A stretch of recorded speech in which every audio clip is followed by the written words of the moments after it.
Welcome to the Manager Tools Members Only podcast for October 2006.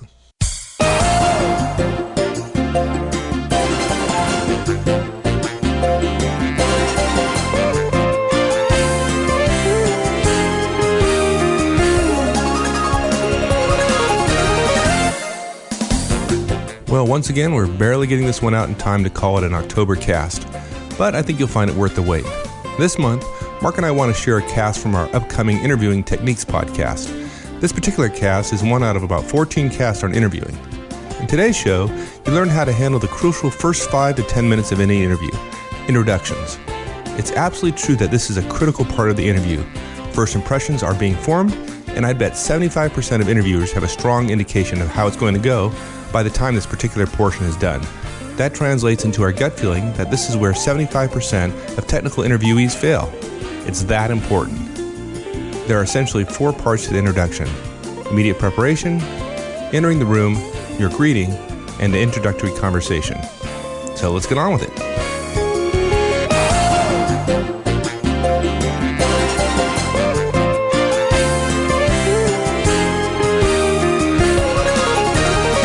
You said before that the first part of the interview, like the first 10 minutes, the introduction, was like the hardest part of the interview, or might be the place that folks most frequently fail in terms of ultimately getting an offer. Is that true? It is.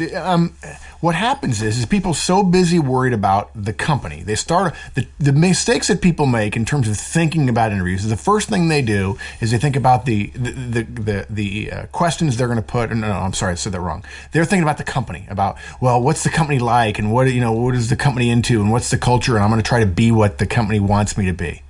They're not thinking about themselves, they're thinking about the company. So that's strike one. And then what that causes them to do is think about then the big questions. I got to get the big questions right. When in fact, they never get a chance to even show that kind of validity, that kind of intelligence in the interview, because by the time the introductory portion is over, they've already ruled themselves out. Oh, they get asked the questions, and they think they nail the questions.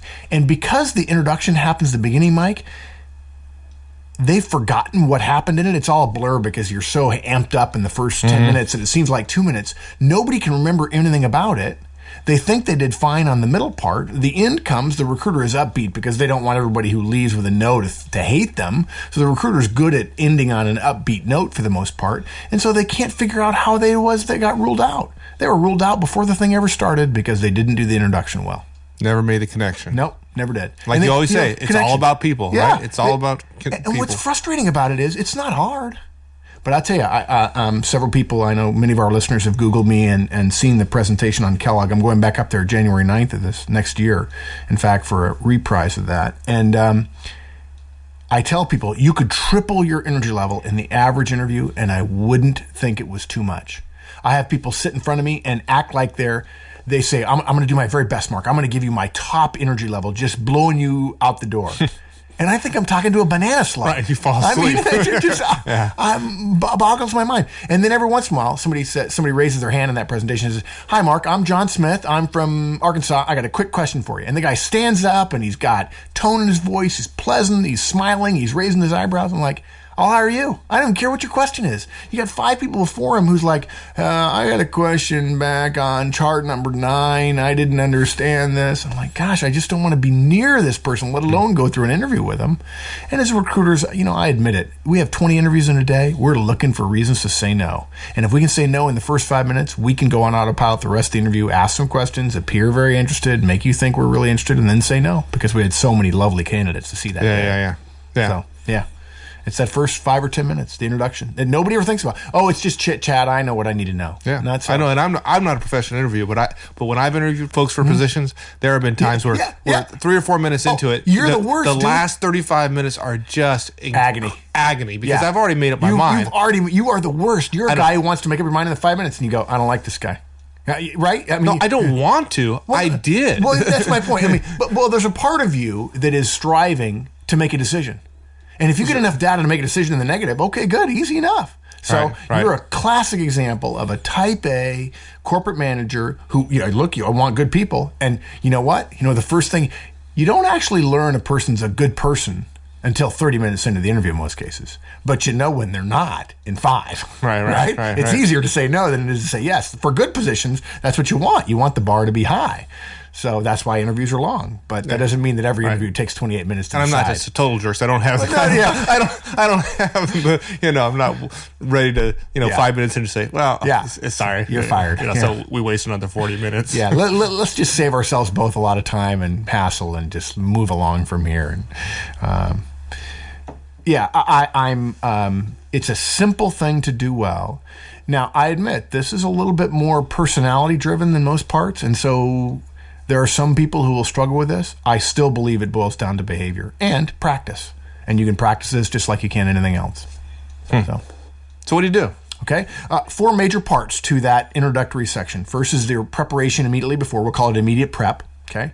Then we got to worry about entering the room. We're going to learn how to enter a room. Okay. We're going to do a greeting. We're going to greet the recruiter. And then lastly, we're going to have introductory conversation, the chit-chat, the kind of, hey, how's it going today? What's the weather? We'll talk about, there's some specific rules to prepare for that as well. So let's start with the immediate preparation, okay? Rule number 1, check your appearance 2 to 5 minutes before the interview is supposed to start. Now, caveat here, if you're in an all-day interview with 4 or 5 different people going from room to room, okay, fine, you may only have a moment to just check your tie or check your skirt or whatever, that's fine. Okay, I'm not suggesting you have to have 2 to 5 minutes, and you shouldn't end your previous interview early just to give yourself 2 to 5 minutes. But if you have the time, you should 2 to 5 minutes before the interview at a place where you can either get to a bathroom or get to an alcove where you can tuck your shirt in or straighten a tie or retie your tie or whatever it is, or adjust your makeup. 2 to 5 minutes in advance. Carry a handkerchief in your pocket. If you think your palms are going to be sweaty. I know that when people interview in hotels, I tell them, take a washcloth from your room to the outside the interview door, and then wipe it, wipe the washcloth on your palm before you shake hands. If you don't have a washcloth, yes, it's okay to absolutely wipe your palm on your pants or on your skirt or your blouse. That's fine. And it is normal for your palms to sweat. It's not a bad thing. You just need to make sure you've got them as dry as you possibly can. Don't use talcum powder. Don't use some special sweat dry. There are products out there. I think one's actually called Sweat Dry. They do work. If you really have very, very sweaty palms, those might work. But for the most part, just wiping your hands on a towel or a handkerchief is probably fine. Yes, you've got to have a pen and note cards. Please don't take your briefcase. And this is a good point to say. I really don't have time here. We don't have time in this podcast. We have a separate podcast to talk about how to dress. Okay. So what I'm about to say is put your pen and note cards or a small notebook in your pocket. I don't have time to talk about which pocket and all that sort of stuff, but for the most part, you need to have something to write with and something to write on. For most men, I recommend a set of 3 to 5 cards and a pen. I don't recommend a purse for ladies going in interviews. Why is that? It's just something else to mess with. There are some women who says, no, I've got to have my clutch, I got to have this, I got to have that. Quite frankly, you don't take your purse from meeting to meeting in corporate America if you're inside the building. Mm-hmm. Executives don't do that, right? You've seen that. Right. They don't do that. So this is a meeting. This is a business meeting. You don't take your purse from place to place. More importantly, I've seen too many stupid mistakes with purses. I've seen them not know where to put it, over their shoulder, it's around the neck, over, stuff falls out. Right. Yeah, it's just, and it's not a gender bias. I mean, if a gentleman was carrying a man purse, I'd say don't bring it. So it's not a function of we don't want to see that you're a woman. It's a function of it's an extra accoutrement in the interview that is unnecessary and may be a distraction. I actually saw a woman put her purse right down on the interviewer's desk. And it was one of those big floppy bags. It's just, distracting. Okay. And she didn't even get into the introduction yet. That's right. She ruled herself out even in the first 30 seconds.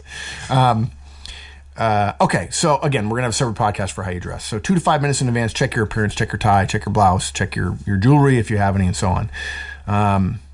Next, review your notes about the questions that you're going to ask. Okay. Again, we'll have a whole podcast on that, but you need to just take that 3 to 5 card, look at it real quick. What are the 4 or 5 questions? Get those questions fresh in your mind.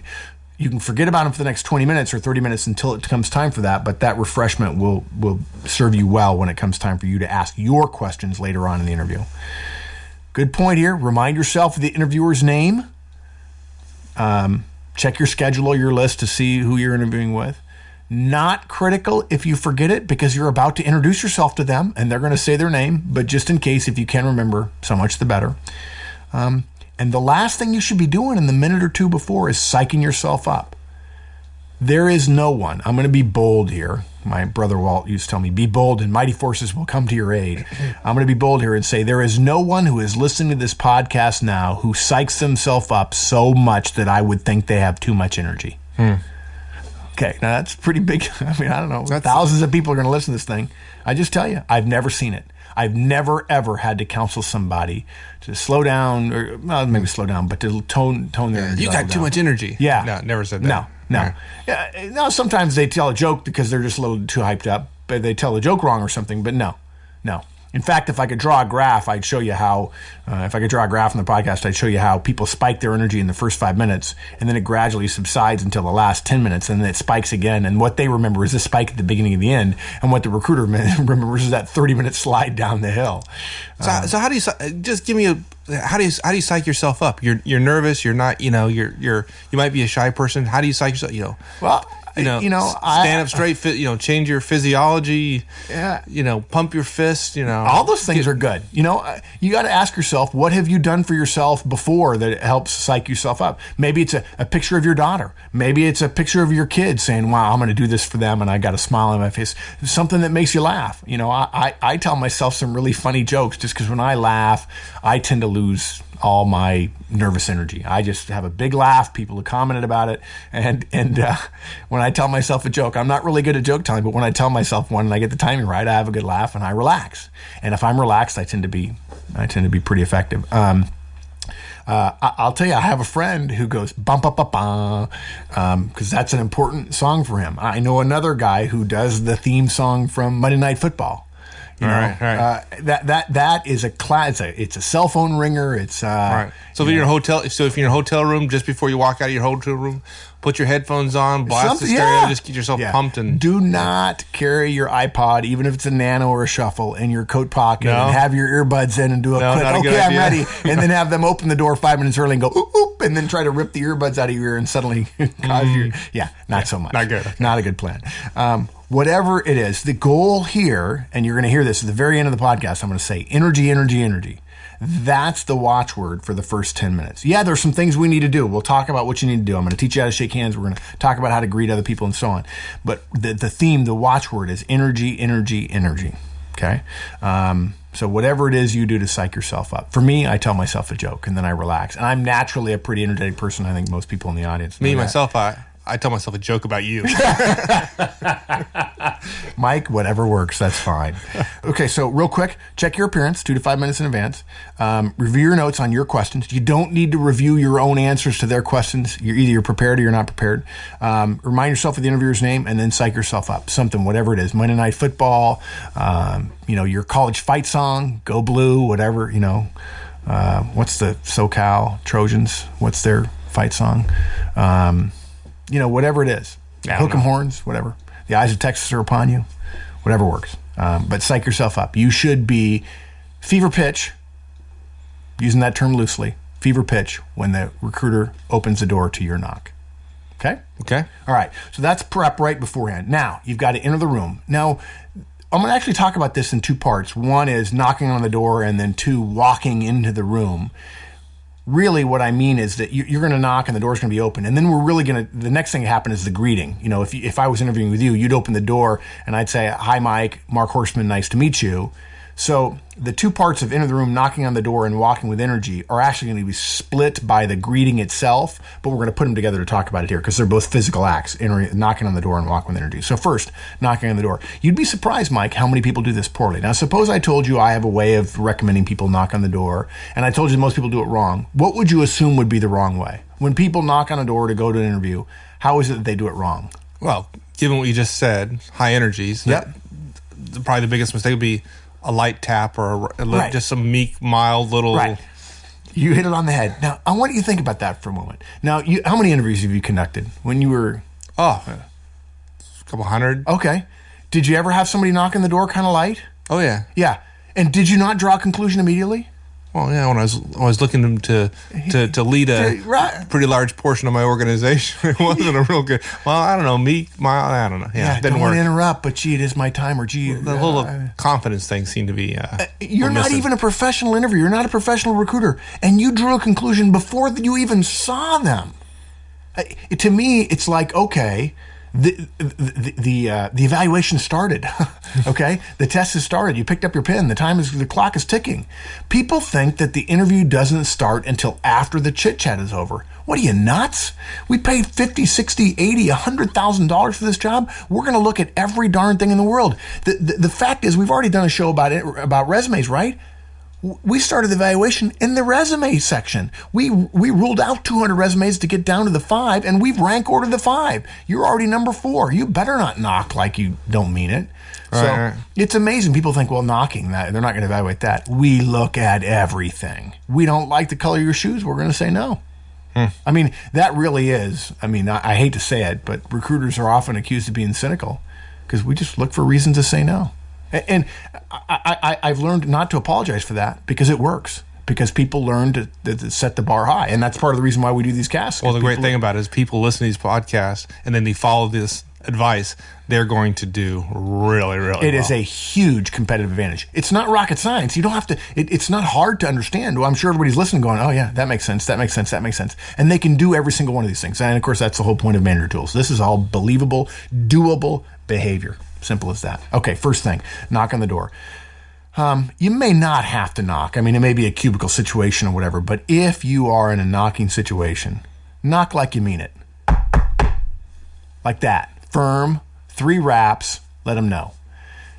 The scary thing is, if you're in a hotel situation or you know other people are interviewing that day, it's very possible if the door is closed or if it's only slightly ajar, do you know what your knock is actually doing for the recruiter? Helping him get out of the next one. Yeah, it's ending the previous interview. If he's really into it with candidate A and you're candidate B, you know what you're doing? It's my turn. You're saying, hey, look at me, which is not such a bad thing. Humility is great. We all want to be humble. And yet there are times when you have to announce yourself. Right. Okay? By the same token, that recruiter may be so into it with candidate A, they may need something to break their reverie. And if they're having a good conversation with A and they don't want to end it and you don't knock very strong and they take 10 of your minutes and give them to A and then the person after you knocks forcefully, you've lost 10 minutes of your interview time. That's really the only competitive advantage you've got in terms of an interview is the time you've got with them. You can't throw it away. You've got to knock firmly, sharply. It's that simple. What's funny about that, too, is that a lot of people, I've seen them do it. They knock real quiet, and then a minute later, they knock real quiet again. I've watched them do 5 minutes of knocking each minute, exact same knock. I said, what's insanity, right? Doing the same thing over again, expecting different results. I mean, heck, call them on the phone. Do something. Get the maid to open the door. Gee whiz. They've got to believe that you want it, that you're a little bit hungry. This whole nonchalant, I really don't need this job. It's okay to not need the job, but in order to get the job, you're going to have to prove that you want the job. Because there's somebody, I'd rather hire the person who's a little bit hungry and doesn't have the skills that you have, who's willing to be there at midnight with the same smile on his face that he was at 8 o'clock in the morning. And knocking on the door makes a difference. Do not go lightly with your knocking, okay? I'm done talking about knocking. Second thing, walking with energy. I'll never forget this, Mike. It's probably happened 30 or 40 times in my life as an interviewer. I open the door, and we do a brief introduction. Okay. And the candidate walks past me, right? Because we're in a narrow kind of hallway in a hotel. So now the candidate, there's the door, and then there's me, and then there's the candidate, and then 10 feet from the candidate is my desk. And of course, just the way interview rooms are set up, as you might imagine, he's got less of a distance to walk than me. He's only got to go to a chair 8 feet away. I've got to walk around him and around the desk to get to my chair. I close the door, he's standing there, we both start walking to the desk, and before he sits down in his chair, which was 8 feet away from him, I've passed him, past the desk, sat down in my chair, picked up my writing utensil and my notes, and he has still not sat down, and I'm in my chair. I mean, I just walked twice as far in half the time. How is that possible? Am I the only one that's supposed to have energy here? After you've shaken hands, and we'll talk about that in just a moment, you should, and I said, please have a seat. You should move over and sit down. Now, it's okay to move over and be standing there and waiting for me, but really that's an unnecessary formality. When we tell you to have a seat, male, female, we're not talking about gender bias or anything else. Go on over, sit down, cross your legs, get comfortable. I may go over to the mini bar and grab a Coke and say, hey, you want a Coke? You want a water? And by the way, it would be absolutely appropriate if you're thirsty to say, sure, I'd love a Coke or I'd love a cup of coffee. It's fine. Now, if you're nervous and you're not sure how you're going to handle it, that's fine. Just say, no, I'm doing fine. But I'll tell you, a lot of people realize halfway through an interview, their mouth's pretty dry. So I never turn it down. I always say, yes, happy to. I'd love to have it. And if I get to sip on it, great. And that'll give me a chance to kind of relax myself. So come on, show us some energy. Move with a purpose. Go. In fact, point and say, you want me here? And the recruiter says, yeah, that'd be great. And then just move with a purpose. Just right there. Yeah. And then, again, have a seat. No formalities are necessary. Again, knocking on the door, walking, both energy. Okay. Yeah, there's a theme here, isn't there? Yeah, we're going to go over there. They're going to be so. In fact, people are going to call this the Energy Podcast. The Energy Podcast. It's Mark on crack, or Mark on steroids. Yeah, that's better. Yeah, sorry. Okay, so now let's talk about the greeting, okay? So that's after we've knocked, before we're walking to it. We don't want to walk right past the recruiter and say, where do you want me? Horseman says I have to sit down really fast. I had somebody tell me that once. Mark, I forgot to shake his hand. Oh, it's terrible. Okay, so you're going to shake hands and introduce yourself, okay? Now, I have been paid consulting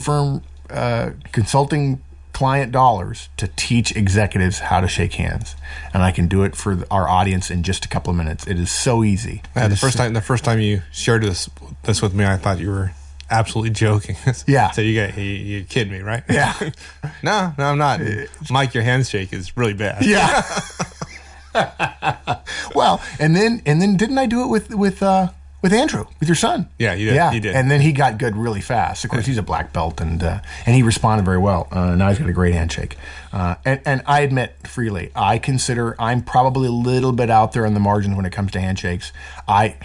Handshake to me, Mike, is the American business greeting.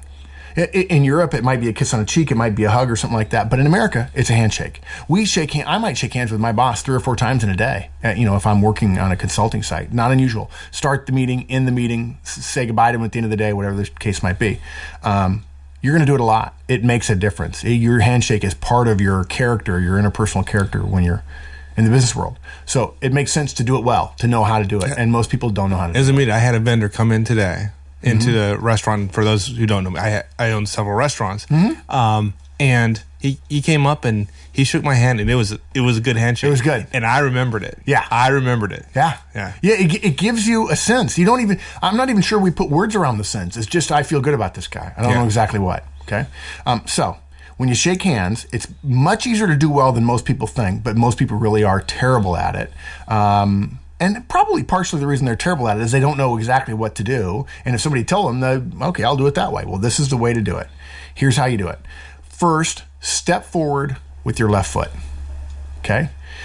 It's much easier to do this with visual aids, and maybe we can figure out a way. What do you think? We'll figure out a way to videotape something like this and put it on the web so people can watch it. Sure, yeah, we can figure that out. We'll figure it out. We're not promising anything in the near term, but we'll figure out a way to do it.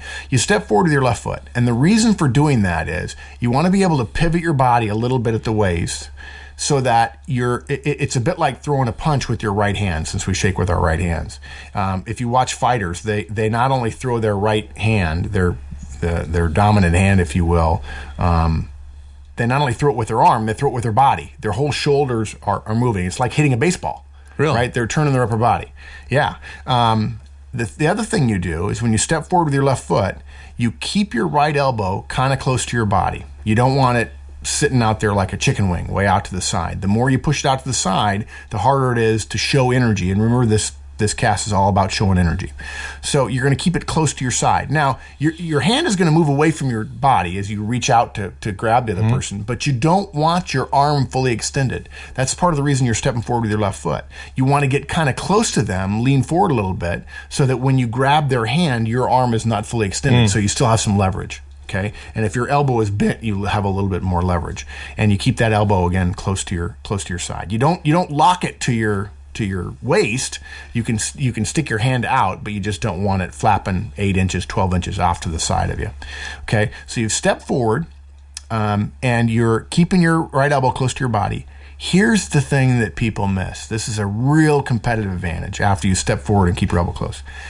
The webbing between your thumb and forefinger, Michael. If you will think about sinking that webbing into the webbing of their hand, if that's what you look for the webbing between their thumb and forefinger, focus on that and sink your webbing into that. That's the start of the power handshake, okay? And then you got to grip them firmly. It's not a crusher grip. It's not a weightlifter grip. It's not a Russian steroidal hammer thrower grip. It is a firm grip. Ladies, it's a firm grip for you too. Gentlemen, gripping a lady's hand in a handshake is a firm grip. There is no difference in a male or female handshake in the professional business world. Whereas the business world is not about gender. It's about business. Business is about correctness. It's about firmness. It's about professionalism. And that means everybody gets the same handshake no matter what. I'm amazed at the number of guys who say, wow, she really had a strong handshake. And it occurs to me, they went limp-wristed into that handshake with her because she was a lady. This is not about gender politics. Okay, ladies used to get to shake hands with gloves on while they were sitting down, something gentlemen couldn't do because they were the fairer sex. That's not true anymore. This is a business environment, and men and women are equal. In fact, there are many women who outrank you and I tenfold. As well they should, because they're more effective than us, and that's a great thing. No matter, male or female, find the webbing between your thumb and forefinger and stick that in the web and the web of their thumb and forefinger.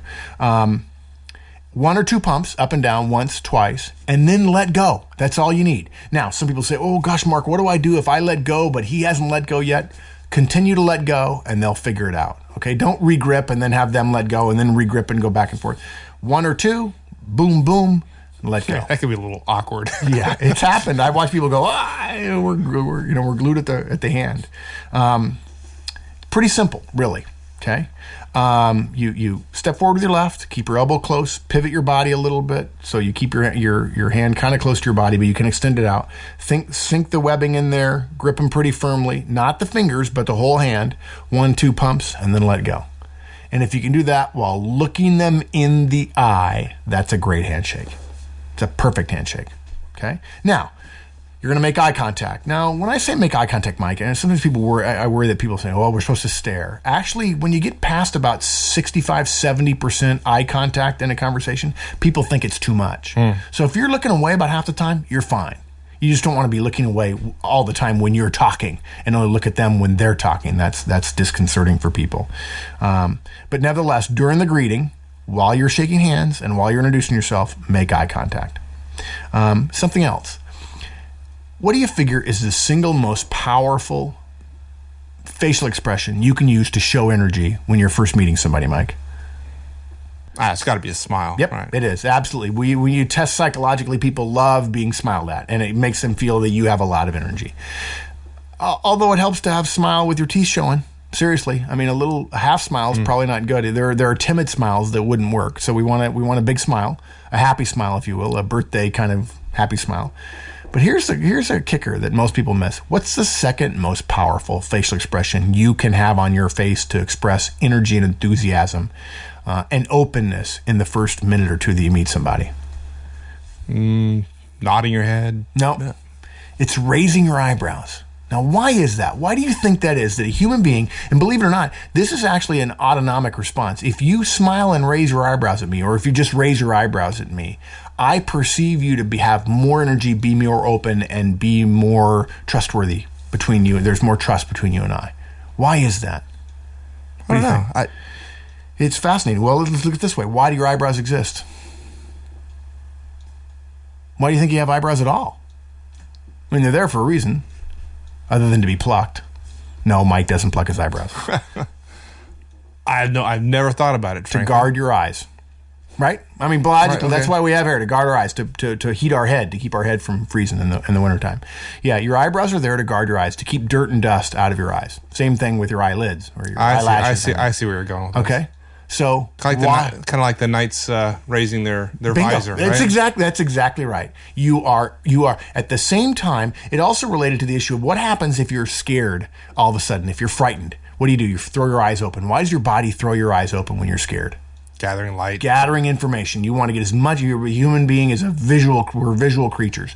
You raise your eyebrows to say two things. I want to know more about you, and I'm prepared to lower my defenses to learn about it. human being actually has a specific autonomic response to another human being within a certain distance of them raising their eyebrows toward them. I'm not talking about a lascivious eyebrow raising. I'm just talking about the kind of eyebrow raising you do when you're having a really animated, energetic conversation with friends over a beer, for instance. Right. Like you're doing right now. Yes, exactly. Which I can't stop doing. Some people think my eyebrows are on strings. But nobody doubts that I have a lot of energy. I would be happy to spend a half an hour learning about a job, knowing nothing about the technical stuff. Have any random person not knowing me and any one of our podcast listeners, I'll interview and then they'll interview and we'll see who does better. I don't know anything about the technology stuff, but the recruiter will love me because I know how to smile. I know how to shake hands. I know everything I need to know about what's going on in the world. I know how to answer questions. And you got great eyebrows. I know how to raise my eyebrows. Oh, I'm kidding. But you know what? We got to share this with people because it's a competitive advantage. Now, look, we don't want you to be artificial and go, okay, now it's time to raise my eyebrows. Like that, right? We don't want that. But it wouldn't hurt to practice a little bit. And believe me, if you were around me and you want feedback about your eyebrows, I'll tell you. I'll tell you how often you smile and how often you raise your eyebrows because I pay attention to it. And it's a competitive advantage, so you might as well get used to it. Yeah, even if you think it's silly, the question is, are you willing to perhaps do something that might seem silly to you that would get you the job? Exactly. Or increase your chance of getting the job? I guess you really don't want the job that much, so it's okay. All right, so you're going to raise your eyebrows. Now, and you're going to make eye contact, and you're going to shake hands. We learn how to shake hands. Let's talk about how to introduce yourself. If you know their name, it's real easy. You use it. Hi, Bob. I'm Mark Horstman. Nice to meet you. Somebody said to me once, well, wait, aren't they going to introduce themselves to me? Well, they really don't have to because you already know their name, and they know your name. Now, they may have forgotten your name. That's not a big deal. If you don't know their name, you say, hi, I'm Mark Horstman. Nice to meet you. Okay?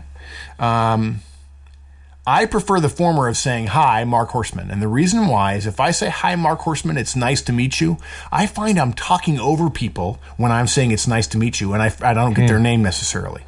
And if I just say my name, they don't end up saying nice to meet you without saying their name. They will respond with their name. I'll say, hi, Mark Horstman, and say, hi, Bob Davis. Nice to meet you, Bob. Nice to meet you, Mark. Come on in. Thanks. So if I don't know anything, it's, hi, I'm Mark Horstman. If I know their name, hi, Bob, or hi, Mike, Mark Horstman. Nice to meet you. Hi, Mark, how's it going? Da-da-da-da-da-da. Okay? Get their name. If they don't say it, say, I'm sorry, I didn't get your name. Now, some recruiters will say, well, isn't it on the sheet? It is, and I just didn't want to pull it out of my coat and look real quick. I'm sorry, I didn't get your name. Okay. Now, they may play a little game with you, and the whole point of the game is to see whether or not you'll crack. Don't crack. Have fun with it. I'm sorry, I didn't get your name. And just kind of shrug your shoulders and let it go. And corporate America is a first name place. Even if you're interviewing with Jack Welch, it would not be Mr. Welch. Now, okay, if you interview with the President of the United States, please call him Mr. President. Okay. If you're interviewing with a senator, it's okay to call him or her senator. But everybody else, first name basis, period. I'll never forget the CEO of a huge insurance company. He was going around, they were getting ready for him to come into an area of the business, and they were briefing everybody about his tour coming up in a set of cubicles. And the managers, the vice presidents were getting all the managers and employees together and saying, now look, he'll say he wants to be called Bob, but he really doesn't mean it. You should call him Mr. Smith. And the CEO said to me later, says, what is that? I really like being called Bob. I'm a regular guy. I remember him telling me once, or didn't tell me, I heard this secondhand. He says, you know what my favorite time of the day is? Same as yours, going home. I have a family, I don't love it that much. I just happen to be in this particular role. Yeah, their first name. Everybody in corporate America is on a first name. Don't think you're making points by being deferential and calling him Mr. Smith or Mrs. Jones. It'll make them feel weird. And weird doesn't work in interviews. And again, what's about the greeting? Energy, energy, energy. Raise your eyebrows, smile, first name, speak with some enthusiasm, have some fun, relax. Okay? All right. So we've done the preparation before. We've entered the room. We've knocked and walked with energy. We've greeted them. We know how to shake hands. We know how to introduce ourselves and get their name and use their name during the interview. By the way, in terms of using names in an interview, generally I recommend use their name 3 times in a 30-minute interview, maybe 4 times, just as fine to do 3 times in a 45-minute interview. And the way I'd recommend that is at the beginning, at the end, and 1 time during the interview. If it's an hour interview, I would go with 4 times. I'm not asking you to keep a little clicker in your hand and click them off, but you don't need 10 in a 30-minute interview. And if you only use it once in the beginning, they're going to think you forgot it by the end. Minimum of 2, beginning and end. Maximum of 4 in an hour-long interview. Okay? All right, introductory conversation. This is hugely important, and so few people are prepared that it's an easy one that you can, again, our listeners can get a competitive advantage on. We're going to give you some guidelines about content in terms of what you need to know and how you need to be prepared to talk about it. But again, the most important aspect of this portion of the interview is energy, enthusiasm, and a friendly and engaging demeanor. Okay? First of all, you need to know current news, the national news. You'll be expected to talk about it. Politics, international news, sports, disasters worldwide. A good example about disasters, Hurricane Katrina. You should know about Hurricane Katrina a couple of months afterwards. It wasn't just in the news for a day. There are people still being affected by it. If you don't read the national news in a major newspaper, whether it's the New York Times or the Charlotte Tribune or Herald or whatever, or the San Francisco Chronicle, you need to read past page 1. You don't need to read every article, but you need to know what's going on in the world. This will surprise a lot of people, I think. I've heard people tell you before, like, well, I don't read the daily newspaper. I'm focused on doing my job. Yeah. Is that a positive? No, it's really not. First of all, because you're probably interviewing with somebody who's they don't let people, just anybody, interview in corporate America. These people tend to be either executives or future executives. Executives know that their corporation exists within a larger structure about the economy and politics, the macro economy, the global economy. If our listeners are not reading The World is Flat, by Tom Friedman. If they haven't read it yet, they need to go out and get it and read it. It's a fabulous book. It talks about the flattening of the world because of geopolitical and economic forces and technological forces. And that kind of focus is seen as myopic if all you do is focus on your industry. Your industry exists within a larger context. And quite frankly, normal conversation is not about your industry or about your specific technical skill. It's about what's happening in the papers. If you're going to meet somebody at a bar for drinks afterwards, if there's 20 people who work at your company going out for chips and a beer afterwards or coffee one evening, they're not going to talk about your industry or your specialty. They're going to talk about what's common. What's common? What's on the news. That's what professional managers and executives think about. They also think about their industry. They also think about their specialty. Don't get me wrong. But when you're first talking with someone, when you're first having a conversation, you're not going to talk about open source standards. You're not going to be talking about Linux. You're not going to be talking about Red Hat. You're going to be talking about, the president. You're going to be talking about the budget. You're going to be talking about the World Series. You're going to be talking about the football season or fantasy football or something like that. Spring training. Okay? You need to know current business news, particularly your industry. You do need to know that. It's real easy. Read the Wall Street Journal. That's an easy one. We talked about that in our special podcast for subscribers. You need to read the Wall Street Journal regularly. You should also know the local news. If you're interviewing in Atlanta, you need to read the AJC, the Atlanta Journal-Constitution. You need to know what's going on down there. You need to know who the mayor is. If you've flown in the night before, you need to read up on a little bit on local politics. You don't need to read every single article, but you need to read past the first page. You also need to know your specialties news, what's going on. If you're an open source person, then yeah, absolutely, you should be paying attention to what's going on open source. I think blogs and RSS feeds are a great way to keep current on this. That if you know you're going to have a high-speed connection, you don't have time to go get a newspaper the night before, fine. Do your blog reads, pick up on what's going on. Make sure that your blog reads aren't so narrowly focused that you're not going to get that good broad spread that you need. And then you're going to have a conversation about all that stuff mishmashed in together. And then there might be a curveball about dry cleaning from the hotel. The recruiter may say, well, actually, to tell you the truth, I'm really ticked off. My dry cleaning came back. It's got spots on it, blah, blah, blah, blah, blah, blah, blah. And then there's a pause. You're expected to talk about dry cleaning in a hotel. Okay? You need to know how to do that. I have a hint. Now, conversation we could have a whole hour-long discussion about conversation, but I have a suggestion about what makes for good conversation. Good conversationalists answer the question that's put to them, or they address the issue that is the end of the comment that the previous person made. They comment perhaps a little further, and then they ask a question in return. It's not a conversation if you ask me a question and I give you an answer, and then you ask me another question and then I give you an answer. You know what that is? That's an interview. You don't want that. They're trying to warm you up. Right. They're trying to relax you. So they ask you a question or make a comment, then you comment further, and then you ask them a question back, and they comment on that, and then they ask you a question back. That's what good conversationalists do. Okay? For instance, I'm a Dodgers fan, so I grumbled through the series. I wanted to see them there, and they weren't there. But speaking of which, I was surprised that the Chicago swept Houston. What do you think about Roger Clemens coming back next year in light of his hamstring? There, it's back on him. I happen to be a baseball fan, and I am a Dodger fan. And I think Roger Clemens is a great pitcher. I'm not a big fan of his particularly. But that's conversation. Answer the question, accept the question, make a comment, take the comment in a little bit different direction, and then ask a question back that gives the ball back to them so they can throw that medicine ball back to you. Yeah, that's a great point. And understanding the distinction between the introduction, the conversation, and then the interview. And there's a difference. Yeah, exactly. Yeah. And what that does is it makes the recruiter feel comfortable. Oh, I was just chatting with her. And then at one point they'll say, well, you know what? I got to interview you here. They won't say that if they keep asking you questions and you can give them short one-word answers. They're going to say, well, the interview's already started. And then they'll just start moving right into questions. And you'll wonder where it stopped. And then you'll forget whatever happened in the introduction. And you'll wonder why you didn't get an offer. And it was because you didn't have energy in the first part of the interview. That's it. Cool. Great stuff. Thanks, man. Well, that's it for this month's Members Only cast. We hope you learned something valuable today. And even more, we hope you apply it in your next interview. It will make a difference. If you do have a moment, Mark and I would appreciate your vote over at Podcast Alley. We made it simple for you, and there's a simple link on the website to do so. Your vote helps us reach a broader audience, and we truly appreciate you taking the time to vote. So, thanks again, and until next time, so long.